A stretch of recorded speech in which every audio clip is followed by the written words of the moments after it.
Welcome to the DTC Insider Podcast, where online business owners come to find actionable tips and tactics to grow their businesses. Now, here's your host, Brian Roisenthal.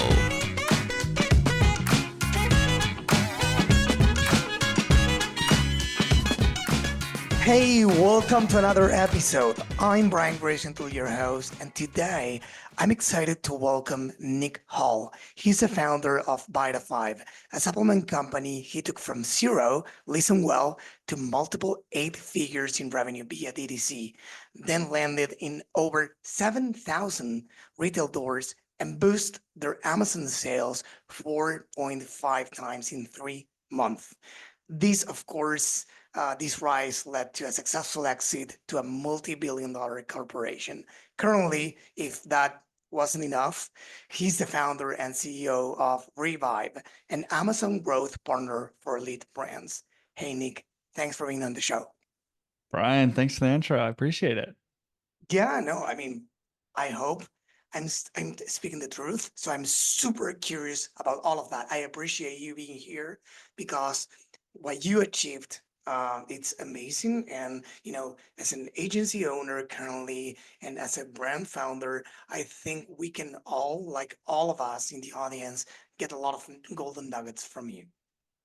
Yeah, well, no, thank you, and hopefully I can share some good pieces of wisdom. So, Yeah, so let's start by something that I'm super curious about as a fellow agency owner now, which is the following, clearly, or I think at least that we as agencies might be missing something. Things have changed a lot in the last few years in the commerce space, and those agencies, providing services, whatever that be, SEO, be that, etc., to e-commerce brands, clearly there's something we might be missing or we might not giving the importance that it deserves. So what do you think, if anything, that we as agency owners are missing?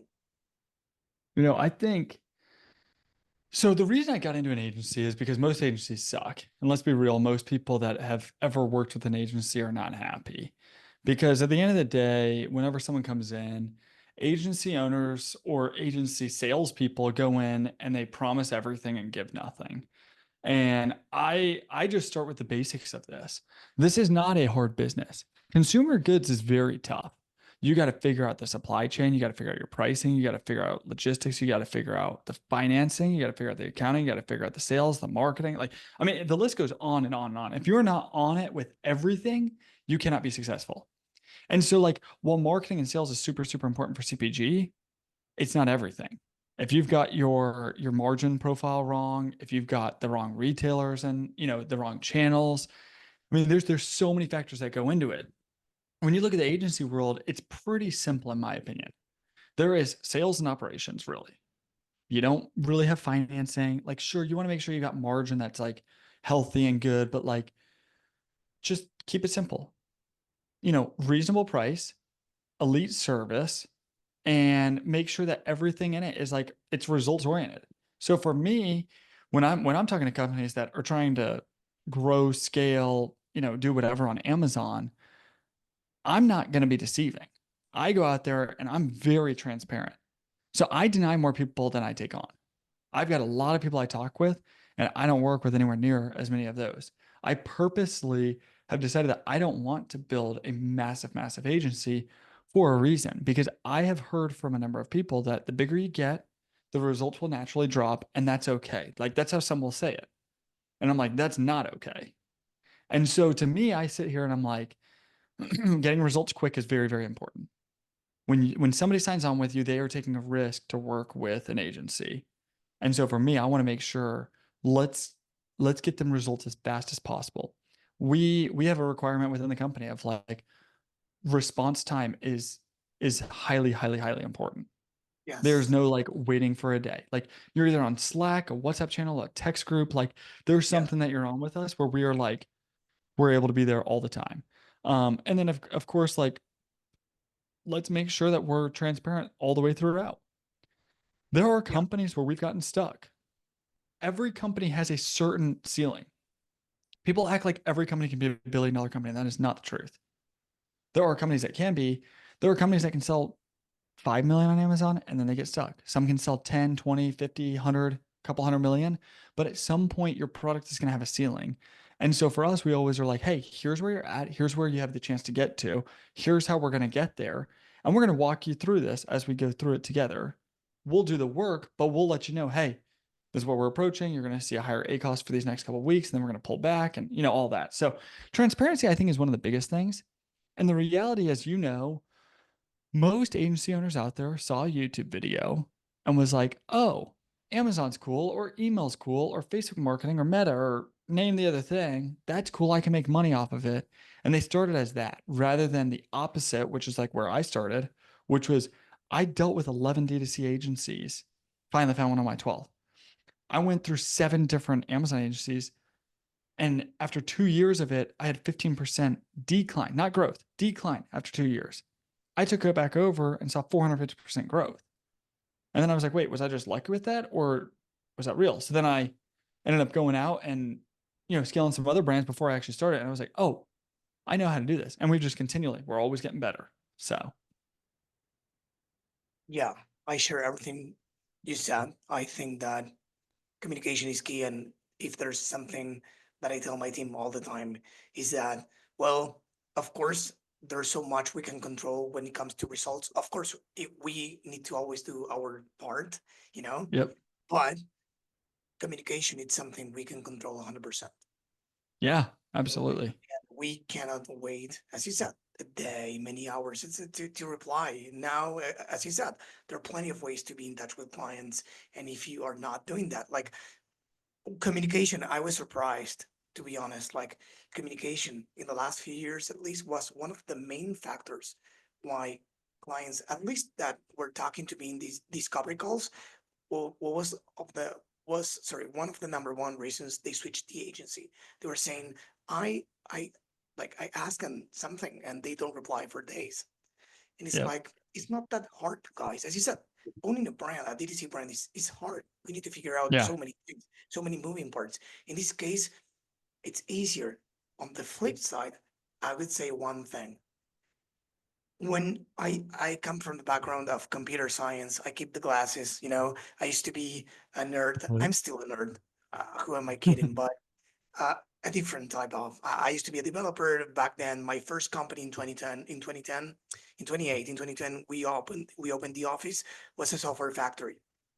Yep. Then transitioned to a startup and then to the agency for different reasons. But the point is that, you know, back then the service we offered as a software factory had a deliverable. Clients hired us for a deliverable. Now, as an Amazon growth partner, a paid ads agency, they hire us to achieve goals, Yep. not for deliverables.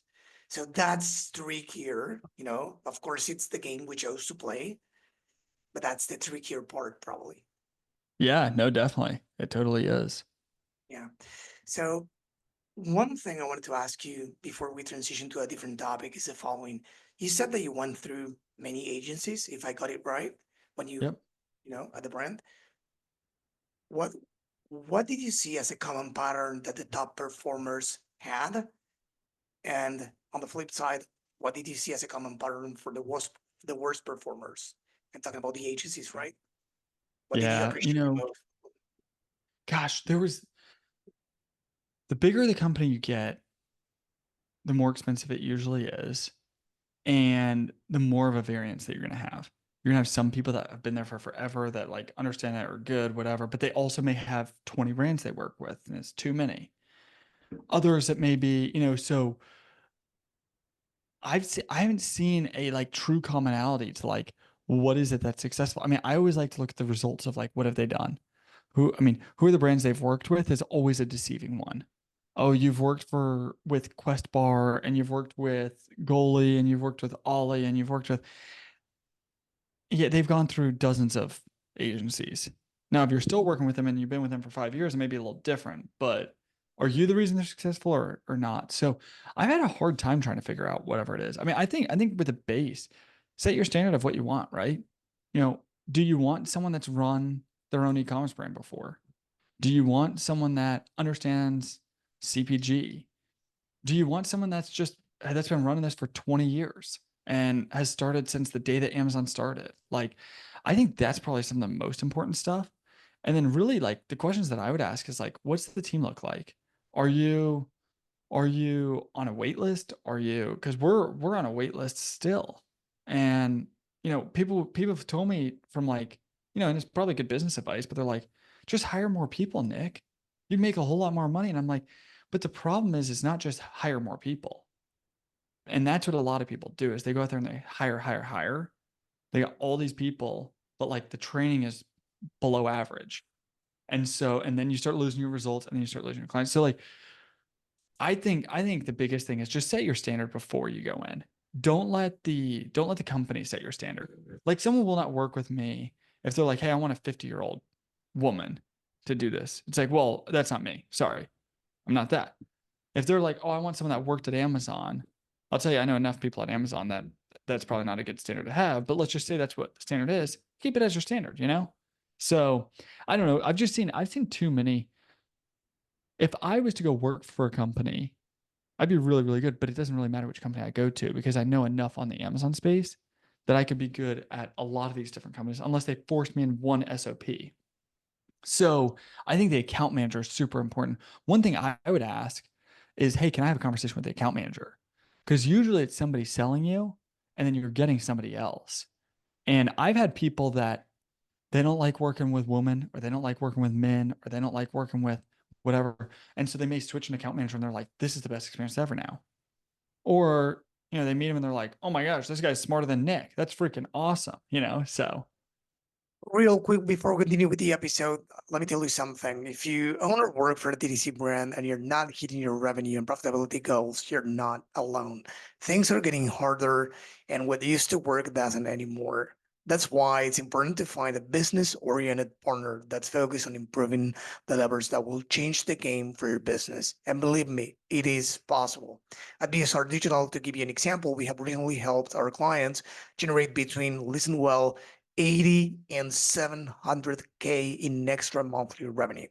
If you'd like to explore how we could do the same for you and your business, head on over to bsrdigital.com and book a call with us. Yeah, 100%. So now I wanted to ask you about your journey with Vita5. You took it from 0 to 8 figures. So I'd love for you to, do a kind of a breakdown of your journey. If we could start, let's say, by when you went from 0 to 1, let's say before your first million in sales.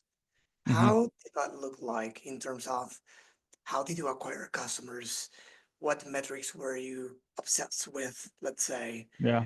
And yeah, what were things like, if you remember, of course? Yeah. So we launched the business in 2016. And for everyone listening, they all wish that they could go back to 2016. Yeah. Well, I was in 2016. What people want to do is they want to go back to 2016 with all the tools and everything of today. And that's just not the reality. So we launched a custom built site over 2 or 3 years. It ended up costing us $250,000. We, and mind you, we were not highly funded. Like that was a lot of money for us. For 6 months, we could not figure out how to get sales to save our lives. So the story, you were very kind in the way that you introed me, but the story was rough throughout, right? It was how do we figure out this? Oh my gosh, now we figured it out. And then 2 weeks later, boom, Facebook ads have crashed again. Oh my gosh, the algorithms changed. But the classic of everyone. But in the early days, super, super important for me to just connect with a bunch of other CPG founders, a bunch of people that would just give really good advice, not try to sell me on stuff, but just, hey, what's good advice with this? And after about 6 months, we continually were fixing our funnel and our Facebook ads, all that stuff. The first most important metric is just look at your funnel metrics, right? And don't go too far. Like, let's not look at you can't figure out in month one what your LTV is going to be. And so the number that you put out there of I'm going to be a $5,000 LTV, you're not. You're likely going to be less, but who cares? Just get started with the first thing. Here's your funnel. How many clicks are coming in? What's your click-through rate? What's your conversion rate to add to cart? What's your conversion rate to checking out? What is your average order value? One thing at a time. And I think if people can just break that down to start, they'll be in a much better place. Because if you've got the best website ever, but you've got a horrible click-through rate, what do you need to focus on? I mean, you got to focus on the creative, the imagery, the, copy, anything within the ad itself. And so that's where it's, for me, just take it one step at a time, chunk by chunk, and then you'll be able to gradually piece away. Once you figure out the creative, now jump to the next part. How do we get more people through to our site a little bit further? At the end of the day, one thing I think that's different in 2012 to 2018 was everyone always talks about there's Facebook arbitrage. Everyone was making money. And I'll tell you, like, we made way more money then than I would probably be able to make today in Facebook. Like, I mean, I ran a lot of our Facebook ads. I understood how to do all of it, like, worked with a lot of the agencies very, very, very closely. And I'll tell you, like, today it is a lot more difficult than where it was. So that's my take. Yeah, I totally agree. Yeah. But there's something interesting in what you said about, the fact that we all wish that we were back in 2016 running Facebook ads with today's tools. But back then Yeah. we didn't have these tools. So of course we had a different algorithm, different rules, but we didn't have the tools that we have today. We Mm-hmm. didn't need some of them, of course, because of course, I don't know, the tracking was, more accurate. We were Yeah, true. in $1 That's and true. had 10 as a return, but we would have needed more, that we didn't have back then. So back then, please correct me if I'm wrong, you were leveraging Facebook ads as the main That was revenue. our main. Yeah. And And I'll say this, when we first started, I was so bullish on Facebook ads. Our site was a total mess, okay? Total mess.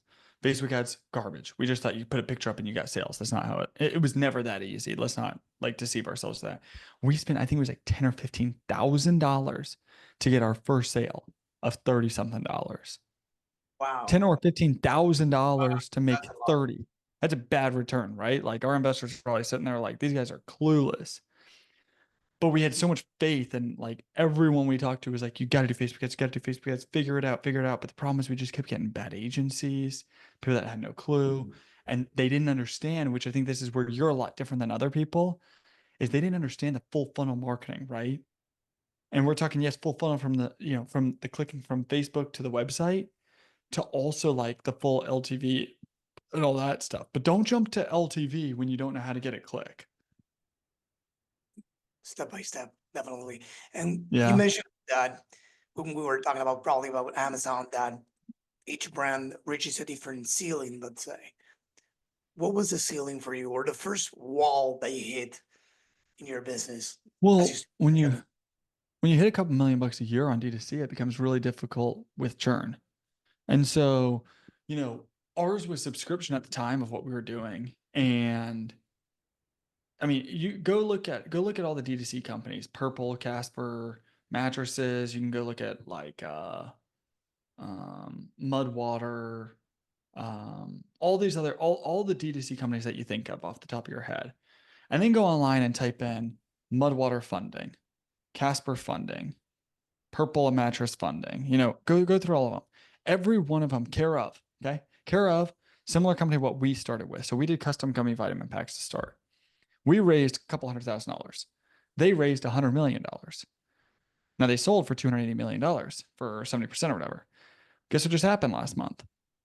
They just shut the doors completely. They sold a Bayer and end up turning around and shutting the doors because the metrics never worked. It was this big, like, oh, let's just blow this thing up when they didn't have their first metrics right from the start. Now, were they doing more in revenue than us? Yeah, they were. Did they sell for more than us? Yeah, they did. But like, I don't know. Do you feel good about that? It's I mean, the business model never worked.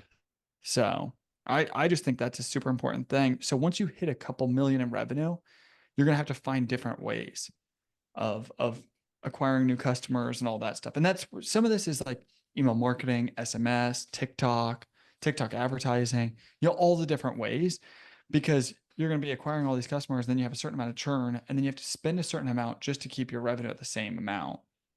And then it's just, it's a rolling effect. Then you got to spend even more to grow. And so that's why they raised $100 million, because they were like, oh, well, we can grow even faster if we're at this. And it's like 12 months, you're going to have no business because they never got anything right. Yeah, profitability is something that wasn't, let's say, a popular term up Totally. until a few years ago, right? Yep. Yep. Profitability is in everyone's mouth, these days because it's something they don't have any other choice. They need to be profitable Right. now. There are two ways where that comes to mind, to be profitable. One is by decreasing cost, and the other is by increasing value or what the lifetime value, let's say. The Yep. problem with decreasing costs is that it's fine, but there's a limit to how much you can do that without sacrificing growth, etc. Right? So, Yep. one is how do you increase value as a company? How do you increase AOV? How do you decrease the time between purchases? How do you encourage people to stay longer, reduce churn if you have a subscription? So, these are all battles that many companies, at least the companies that I know, they weren't paying attention to customer success, has a Yeah. lot to that. So what did you guys do there? Because I mean, no company is perfect. We all learn as we go, you Sure. know, mentors help, etc. But we all learn as we go. So at which point, if any, of course, did you notice that those things were important for your growth? Like, I don't know, customer success, retention, Yeah. churn, etc. Well, I'm gonna start even a step before, and I think it's one of the most important things. I got a call from my sister the other day, and she's like, "Hey, I'm looking at starting my own company. What are your thoughts on it?" And I was like, "Okay, what's your company? Okay, that's what you want to do. You need to go out and find every single company that's doing plus or minus that. Don't give me the crap of if no one's doing it, that you don't start it. It If sounds somebody's doing it right, like I mean, you could say like a robot lawnmower, right? Like that's an innovation, like that's fine. But like there's lawnmowers, that's your current substitute or competition or whatever. So what I always tell people is like, we're making this too hard. So there are people that back in 20 and the reason we're making it too hard is because some people's heads are still stuck in 2012. And in 2012, you could go out there and anything that you saw online, you could sell. And it was like, I mean, I could sell Celsius, I could sell a bottle, I could do anything, right? This mic I could sell, a keyboard, anything. Nowadays, you can't just go sell anything. I mean, people would go on Alibaba and they'd say, here's a trendy product, let's go sell it. That is not a thing of today because someone else will come out and they'll make something better like that. And it's boom, done. I was talking with a company, they do about over 50 million on Amazon, pet company, and talking about product launches and everything. The reason they are so successful is because they launch something and they'll launch with maybe a little bit above an MOQ. Like they've got tons of budget and stuff like that now, but they will immediately, the first feedback they hear, they don't sit there and they go, oh, this customer's a jerk. They go in and they fix the problem. Oh, your bag ripped? I'm gonna get a higher quality bag. Oh, this was too thin? I'm gonna get a little bit thicker. Oh, this eye wipe for a dog wasn't wet enough. We're gonna fix that every single time. Iteration, iteration, iteration, iteration, iteration. And so the reviews get better and better and better and better. And so the value to the customer is always better. For me on the gummy vitamin side, taste was number one. But this is how we looked at it. And I think it's really, really important for others to look at it like this if you're in the consumer good world.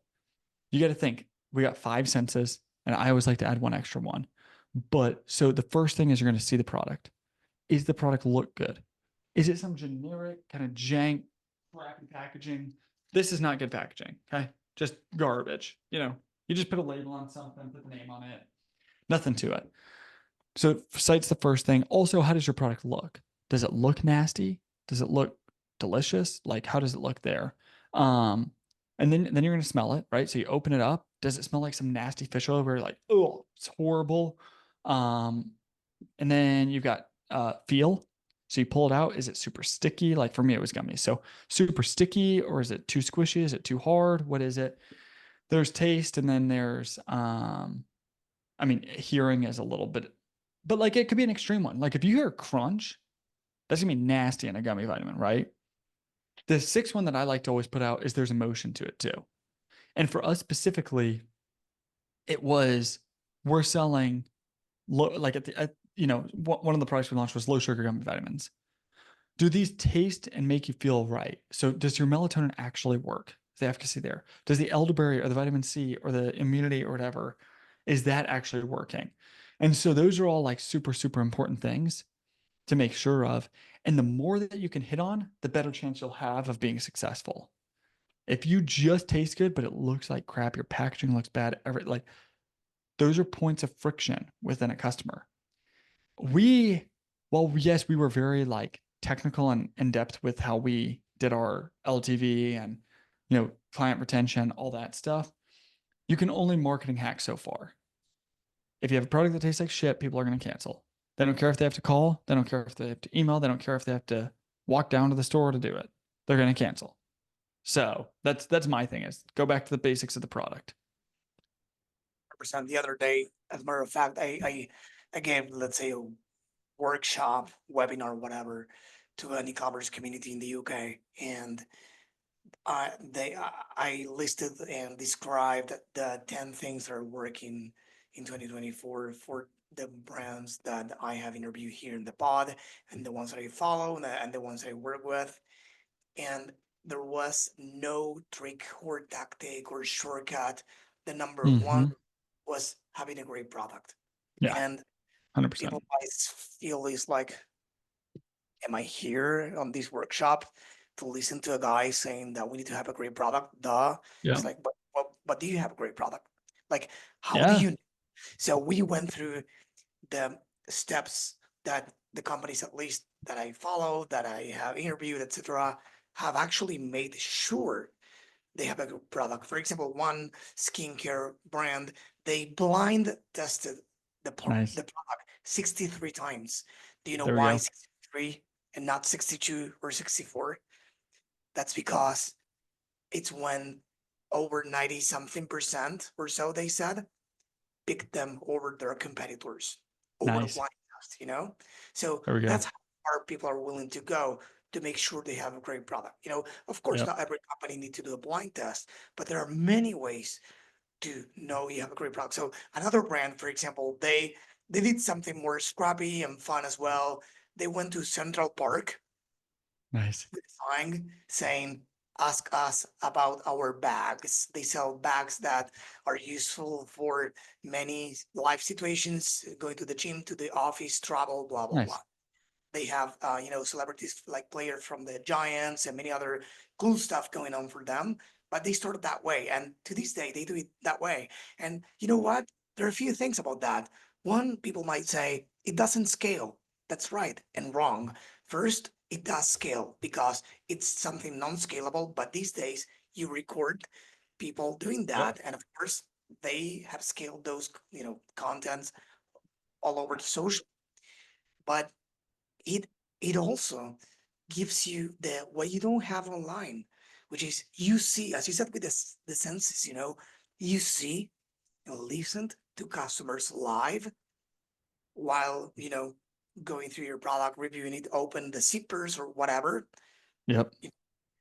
And you can see how they act. You can listen to what they say. Yep. If they're looking for a bigger pocket and they see that their laptop doesn't fit or whatever, it's like Yeah. can actually interact with people. So, and this is not something I said or they said. Even Jack Ma, Alibaba's founder, you mentioned the company earlier, said that too. You need to first do non-scalable things before scaling, Yep. right? So having a Totally. great is key, and it's actually fulfilling the promise. The promise is you are actually telling people in your marketing after all, right? Yeah, it is. I mean, another way that I like doing it is I always, on Amazon specifically, I'll go look at all the competitors. I'll take the reviews, find the good, the bad, everything, and I just pen and paper, basic stuff, right? Pen and paper. I may write up Word doc and just say everything people don't like. You have to beat them on all those things. Now, all the things they're good at, can you match them or beat them still? You may not be able to beat them on everything. Now, if you're beating your competition on everything, either you're lying or you actually have an amazing product. Most people are lying, though. You're probably losing on something. And so it's like, but it's okay. Let yourself lose on some of the stuff, but then fix it and make it better. I love to talk about retail now. Some people listening or watching this, they might be thinking, should I go into retail? I have Yeah. gotten many comments from people, saying, I've been everything is more expensive on Meta ads or whatever Sure. ads. These days everything costs more, blah blah blah. And should I go into retail? We are thinking about it. Of course, I have no clue about that because I have never done it myself. So I wanted to ask Yep. you about that. When did you decide to go into retail, and what advice could you give someone that is looking to doing that these days? Yeah. So our mindset was like, we want to be D2C forever, right? Just like everyone back in the day. And Yeah. nobody is that anymore. Nobody is. Well, some newer, maybe more like immature or just they haven't seen it, whatever. They're, maybe just like don't understand the whole space of it. But look at it, like Liquid IVs in stores, Vital Proteins is in stores, Ollie's in stores on Amazon. Like all these people are like, oh, well, it's going to cannibalize my sales if I go somewhere else. Have a different offering. Like each store is different, right? Like you're not going to sell what you're going to sell to Walmart, what you would sell to Costco, right? Different sizes, make sure that's appropriate, all that stuff. You got to be really smart with that stuff. What I find is you definitely want to be doing a few million, if not tens of millions, before you go into retail. You need to have a substantial budget. Retail is tough, and I don't mean tough to get in. Like we went 0 to 7,000 doors in 2 years, and to be honest, we had another 13,000 waiting for us. And I purposely pulled out of a lot, and I stopped growing our retail at a certain point because I was like, if we don't get this right, it could crush our company. Retail is when people say retail is expensive, what they mean is this. If you get into Target, it will cost you $50,000 to get into Target plus $15,000 per product to get in the doors of Target. We had over a dozen products in Target. You can do the math on that. That is hundreds of thousands of dollars just to be in there. And then after that, you've got all your other fees and all the other stuff. When you go into retail, this is for like, beginners that are just learning about retail. Most retail is going to sit out there and say, your product is $10. I'm buying it for 5. If you do a $2 off, you eat all $2. So it's not like you're taking 20% off. You're taking 40% off because only you're paying for that $2 off coupon. And so that's where people talk about like, oh, it's expensive. If you go into drugstores, good luck, right? Like, I mean, I'm not gonna call names out, but I'll just say blanket statement. Drugstores in general are known for charging you $20 because a nail's sticking out of the pallet. They don't care if it's their driver that pulled it in has a nail sticking out. They're charging you $20. Oh, you've got a sticker missing on it, and your product costs $70 to ship in a case of it. They charge you $150. Well, how the hell does that make sense, right? Doesn't make sense at all. And so you got to be really, really cautious. That's something where, and I've got a really good referral that, not to like shout out a referral, but I'm like, I've got a really, really good guy that he will at least tell people like, hey, should you go into this or not? And I respect him so much for it because if I would have listened to him on certain things, I would have saved myself a whole lot of money. There was a year that we had written off. At the end of the year, we ended up writing off hundreds and hundreds of thousands of dollars. And I was like, gosh damn it. And he's like, oh, yeah, well, that's because you did this. And I'm sitting there and I'm like, I mean, him just saying that one thing, if I would have listened to him, I would have saved myself a ton of money. So, Do you think that it's worth it going to retail more for the brand awareness than for the money you can get out of it? well, I think all of them are different strategies, truthfully. So if you're going D2C, you're trying to get high average order value, right? And so that may be like bundling together, doing whatever. If you go retail, you need to have multiple products out there because you want to have a brand block on the shelf, show all your stuff. If you go Amazon, you want to go really, really deep with one product, put all your money into one product. I think what people have to figure out is like, what is the strategy they want to do? Are they going to go D2C? Now, if you can be profitable on D2C, it's great, right? There's a reason why I went into Amazon. I looked at Facebook ads and Google ads and, all these other strategies. I looked at, selling into retail, like, oh, I could go sell people into retail, no problem. But the reason that I went into Amazon specifically is I can take one product and I can take you from 5 grand a month to $300,000 a month. Like, that's pretty freaking sweet. And also, I can do it fairly profitably. I mean, you may not be profitable month one, but you're gonna be profitable pretty quick. D2C, some people are able to do some of that stuff with that.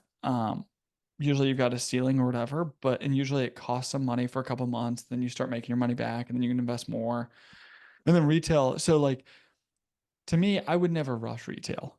Retail would be the last one. You lose a lot of control at retail. It becomes a full-time job. I mean, I'm sure you've got clients, and you're probably sitting there, and some of these clients are like, "Dang, I'm glad I'm not them." And then you've probably got a couple of them where you're like, "Damn, I wish I was them." Yeah. And the ones that you wish you were them are the ones that have a really good product, sell a lot, and have a really small team. When you go retail, you're getting, your VP or director of sales, you've got to have natural channel, your blah, blah, blah, just like employee, bunch of nonsense, go to all these shows, do all this crap that's not going to make you money for a long time. And then hopefully in 18 months, now you're at a little bit more scale. So you started a company, you took it to 8 figures, you went into retail with 7,000 plus doors, and you said that you denied many of them as well later on. And then you sold the company. Could you yep. please explain that part a little bit? How do you, how did you plan it since the beginning? How did um, Yeah. how did the process go? How did you find the buyer? And, how can everyone listening thinking about doing that, you know, structure Let the me, company to be a sellable company, let's say? yeah. So I'll start with this, and it's going to burst a lot of people's bubbles, and a lot of people aren't going to listen to this. Okay. So a lot of people that's going to go in one ear out the other. For those that actually listen, this is very, very, very important. Do not build a business to sell it. I wanted to build a business early on to sell it for 100 million and have the big house and have the nice cars and do all that stuff. Over time, I found out that I really don't care about any of that stuff. And as you start to make the money, you start to realize, like, is that actually important? What are you doing? What's the purpose in doing this? Is it to have a big house and sit next to someone else who's working all the time, that never sees their family, that doesn't have a relationship with God? Like, what's the point in all of this? There's more to it to me. As we started building our company, it was, don't get me wrong, we had a lot of good years, good months, good days, all of that. The selling process was a massive headache. We're in, we're out. We're in. We'll pay you this much in cash. We'd like to get this done in 30 days. Then they stop responding. Another buyer comes in, super interested in the company. Show me all your financials. Boom, goes you. Where they just steal your information. Oh, I mean, it is like the biggest yo-yo effect. I have told myself this specifically with Revive, which is the Amazon marketing agency. I don't care to try to sell a company again. Yes, we had a successful exit. Yes, it was great. I literally just talked to a friend of mine who sold his company and, sold to another large, very, very large company, really good exit as well. And we both had the exact same sentiment. Not like, yes, I was thankful for the company to sell. Yes, I was grateful for the opportunity and, all of that. I was more excited just to get the process over with. This was like running a marathon. You're like, just get me through the damn finish line. I don't even care. I ain't running a marathon again. This wasn't worth it. Like, anything like that. So, I mean, the good side of it, right? So I did not use a broker. Probably should have used a broker, but I knew a ton of people in the space. I mean, I know hundreds, probably thousands of people in the CPG space. And there was a bunch of people that were like super interested in like, hey, this is really cool what you're building. You've done so much cool stuff with Target and all these retailers and Amazon. I just want to learn from you. Can you take our business from this to this? Da da da, whatever. So I had a lot of those. Brokers will absolutely help, but it's almost like I look at it like a marriage. And having a wife or having a husband is not necessarily a good thing. But having a good wife is amazing. Having a bad wife, that is hell. And so, same thing with a broker. Figure out all your values, all your things, right? So for me, God is the foundation of my life. And then the next thing is like all of my things go onto that, right? But they all have to sit on the foundation of like God is the center. And so if I don't see that with others, things are going to be falling. And so that's a super, super important thing. I would just tell people this. Go look at all of history and the stock market and companies buying, selling, whatever. Companies have always appreciated companies that make money, meaning they make profit. Companies at times, when the market's really, really good and people are like kind of losing their mind, they like high revenue, high growth, high this, high that, whatever. And they don't care as much about profit. But at all times in business, they've always appreciated profit. So build yourself a good, profitable business. Do not build it to sell it. Just because you're in Target, someone doesn't give a shit about Target, just so you know. That's called pride. And so build a just good, solid foundation of the business. And if you've got something that profits really, really well, someone's going to want to buy it. So That's a really, really big thing. We had an investor tell us that all the way throughout. And then we signed some retail accounts that sounded really, really good. And he's like, F that, don't do it. And we're like, no, we're doing it. We're trying to sell. And it's like, we probably got a worse valuation for getting into that and not making profit on it than the other way around. Nick, I wanted to first thank you for everything you have said so far. I think I have, you know, uh, taken a lot of golden nuggets from you. I'm sure the audience is getting a lot of golden nuggets from you as well. Before we go, I want to ask you about your current business. You know, Yeah. you help, correct me if I'm wrong at any point, please. You currently help brands succeed on Amazon or grow on Amazon, right? Yeah. So please, for those listening or watching these, please tell them why Amazon, what are the ups and downs, and why can you help them? Yeah. Yeah. I mean, well, so this is the first thing is I can't help everyone. And I'm very, very open about that. What I will say is, happy to take a look at it and see. The reason why I did Amazon over some of the others is I found that it was a channel that is consistent with being able to be profitable fairly quickly. You've got the most control over it, and it gives you really, really good return. In terms of those that are looking at like, hey, do I get on Amazon? I'll say this: you will likely be on Amazon at some point. People today in 5 years will be like, I wish I got on Amazon in 2024, 2025. Just like we're wishing that we got back on it in 2016, just like in 2012 and 2005. Like everyone is wishing for all that stuff. So the sooner you get on, you'll be on it at some point. So why not build your reviews? Why not build some of the company and all that stuff? But you got to make sure you do it the right way. A lot of people will go out there and they'll try to start selling on Amazon and they just put a listing up and they're like, all right, cool. And then they're like, well, it's just not a good channel. It's not selling. And it's like, well, your pictures are awful. I mean, look at it from a consumer customer's perspective. Like they wouldn't want to buy it. So that's the first thing. And then the second thing is I like to just go through and see like, is it worth it for you to put money into it? Like, is there a market for it? How is the competition? Like, how are their reviews, their ratings, their sales volume? Like, what did they do to succeed? And I go through and do like this deep analysis to figure out like, is it worth it? Because for me, what I always like doing is if every single brand I've taken on, literally to this day, every single brand I've taken on, I have scaled not just a little bit, like substantially. And people go, oh, well, that's probably BS. No, it's not because I always vet them before I take them on. And what a lot of people do is they're like, oh, well, I just need a little bit of money. So I'm going to take on this new brand. I've gone the opposite way. I don't need the money. And so I'll take them on if I think that I can do something with them. But I'm not just going to take them on to take them on. And I'll only take on so many brands a month and so much volume. And then after that, I have a wait list. And so every account manager that I have can only take on so much. We make sure to limit everything because that's how we get results. So Well, when you talk about Amazon, I wanted to ask you this follow-up question, if you don't mind. Do you refer to either or both paid and organic? yep. Yeah. I mean, at this point, unfortunately, it is you got to pay to play. You can't. I mean, are there some categories where like you don't have to spend as much? Sure. But you gotta work them together though. Because the overall goal, you're gonna start 80% of your sales. You're just starting today. 80% of your sales are coming from paid, 20% are organic. And then boom, over time, you're gonna switch. Hopefully you can do 90-10, 90% organic, 10%. It depends. Kind of. So for that, it's you got to make sure that you know how to do the SEO alongside the PPC, and they both kind of go together. Like when you think about Amazon, it's about conversion rate and velocity, and you need those two together. And so people go, well, how do I get velocity? You pay for it. Amazon's a public company. They like having better revenue and better profit every year. So what do? They make you pay more every year, and they make more ad spots.